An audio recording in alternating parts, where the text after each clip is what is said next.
ಏನು ಚಿಕ್ಕಬಳ್ಳಾಪುರಕ್ಕೆ ಪ್ರಧಾನಿ ನರೇಂದ್ರ ಮೋದಿ ಆಗಮಿಸುತ್ತಿರುವ ಹಿನ್ನೆಲೆಯಲ್ಲಿ ಏನು ವೇದಿಕೆ ಕಾರ್ಯಕ್ರಮಕ್ಕೆ ಗೇಟ್ ನಲ್ಲಿ ನಾವು ನಡೀತಿರ್ತಕ್ಕಂಥದ್ದು ಚಿಕ್ಕಬಳ್ಳಾಪುರ ಹೊರವಲಯದ ಚೊಕ್ಕಳ್ಳಿ ಬಳಿ ಇರತಕ್ಕಂಥ ಒಂದು ವೇದಿಕೆ ಕಾರ್ಯಕ್ರಮ ಗೇಟ್ ಬಳಿ ಯಾವ ರೀತಿ ಕಾರ್ಯಕರ್ತರು ಬರ್ತಾ ಇರೋ ದೃಶ್ಯಗಳು ನೋಡ್ತಾ ಇದ್ವಿ.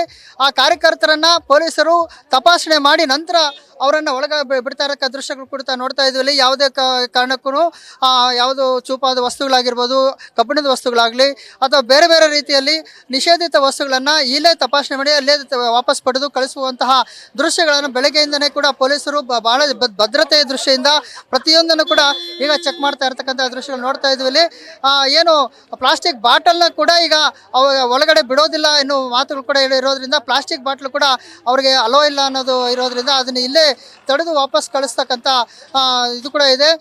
ಅದೇ ರೀತಿಯಲ್ಲಿ ಯಾವುದು ಸಾಕಷ್ಟು ಆರಿಸಿರ್ಬೋದು ಬೇರೆ ಬೇರೆ ವಸ್ತುಗಳನ್ನು ಕೂಡ ಈಗ ಒಳಗಡೆ ಅಲೋ ಮಾಡೋದಿಲ್ಲ ಅನ್ನೋದು ಕೂಡ ನೋಡ್ತಾ ಇದ್ವಿ. ಪೊಲೀಸರು ಬಂದು ಸಾಕಷ್ಟು ಬಿಗಿ ಭದ್ರತೆಯಲ್ಲಿ ಕೂಡ ಏನು ಪ್ರತಿ ವ್ಯಕ್ತಿಯನ್ನು ಕೂಡ ಚೆಕಪ್ ಮಾಡ್ತಾ ಇದ್ದಾರೆ, ತಪಾಸಣೆ ಮಾಡಿಕೊಂಡು ಅವ್ರಿಗೆ ನೋಡ್ತಾ ಇದ್ವಿ. ದೃಶ್ಯಗಳಲ್ಲಿ ಪ್ರತಿಯೊಂದು ಕೂಡ ಆ ದೃಶ್ಯ ಪ್ರತಿಯೊಂದು ವ್ಯಕ್ತಿಯನ್ನು ಕೂಡ ಸಾಕಷ್ಟು ತೀವ್ರ ತಪಾಸಣೆ ನಂತರನೇ ಒಳಗಡೆ ಬರುತ್ತೆ. ಯಾಕಂದ್ರೆ ಪ್ರಧಾನಿಯವರ ಭದ್ರತಾ ದೃಷ್ಟಿಯಿಂದ ಪೊಲೀಸರು ಪ್ರತಿಯೊಬ್ಬರನ್ನು ಕೂಡ ಚೆಕ್ ಮಾಡ್ತಾ ಭದ್ರತೆಯಿಂದ ನೋಡ್ತಾ ಇರ್ತಕ್ಕಂಥ ದೃಶ್ಯಗಳು ನೋಡ್ತಾ ಇದ್ವಿ.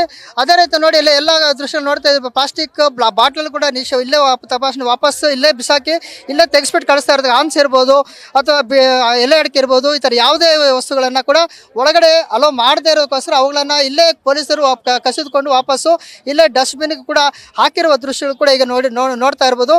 ಯಾಕಂದರೆ ಈಗೆಲ್ಲ ಕೂಡ ಯಾವುದೇ ಕಾರಣಕ್ಕೆ ರ್ಯಾಲಿ ಇರ್ಬೋದು ಆ ಸಂದರ್ಭದಲ್ಲಿ ಬಾಟಲ್ಗಳನ್ನು ಎಸಿದಂಥ ಸಾಕಷ್ಟು ಅಹಿತಕರ ಘಟನೆಗಳ ನಂತರ ಎಚ್ಚೆತ್ತುಕೊಂಡಿರತಕ್ಕಂಥ ಭದ್ರತಾ ಸಿಬ್ಬಂದಿ ಅಥವಾ ಪೊಲೀಸರು ಕೂಡ ಈಗ ಈ ಒಂದು ಮುನ್ನೆಚ್ಚರಿಕಾ ಕ್ರಮವಾಗಿ ಈ ಥರ ಎಲ್ಲ ರೀತಿಯ ಜನರನ್ನು ತಪಾಸಣೆ ಮಾಡಿ ಇಲ್ಲೇ ಅದನ್ನು ತಡೆಯುವಂಥ ಕೆಲಸ ಮಾಡಿರ್ತಕ್ಕಂಥದ್ದು. ಕ್ಯಾಮರಾ ಪರ್ಸನ್ ರೋಷನ್ ಜೊತೆ Suresh Babu, news first Chikkaballapura. News first ನಿರ್ಭೀತಿಯಿಂದ ನಿಮ್ಮ ಪರವಾಗಿ.